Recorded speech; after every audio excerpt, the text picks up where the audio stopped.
प्राचीन समय में फूलों से सुसज्जित एक बहुत ही सुंदर वन था।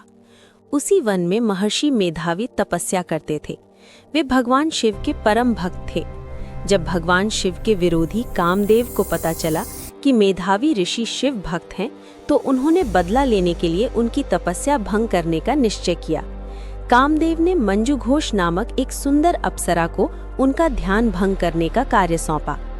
अप्सरा ने अपने हाव भाव से ऋषि को आकर्षित करने की पूरी कोशिश की, परंतु उसे डर था कि यदि मेधावी ऋषि को सत्य पता चल गया तो वे क्रोधित होकर उसे श्राप दे देंगे। कुछ समय बाद ऋषि भी उससे आकर्षित हो गए और अपनी घोर तपस्या त्याग दी और उसके साथ रहने लगे। एक दिन मंजू घोष ने पुनः देवलोक लौटने की अनुमति मांगी। तब ऋषि मेधावी को सारा सत्य समझ में आ गया। वे बहुत क्रोधित हुए और उन्होंने मंजू घोष को पिशाचिनी बनने का श्राप दे दिया। मंजू घोष श्रापयुक्त होकर रोते हुए ऋषि के चरणों में गिर पड़ी और क्षमा मांगने लगी। अत्यंत दुखी होकर उसने ऋषि से श्राप मुक्त होने का उपाय पूछा।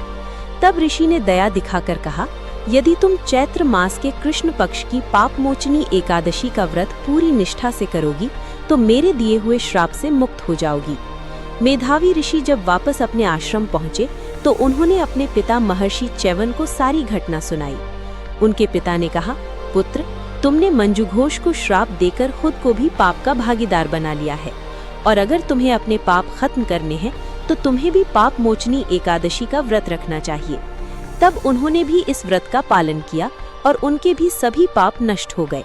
व्रत का पालन करने से मंजू घोष को भी उसका पूर्व स्वरूप प्राप्त हुआ और वो देवलोक लौट गई। इस प्रकार जो भी भक्त श्रद्धा से पाप मोचनी एकादशी का व्रत करता है, उसके सभी पाप नष्ट हो जाते हैं। बोलिए जय श्री हरि नारायण, हरि विष्णु की जय। कमेंट्स में जय श्री हरि जरूर लिखें।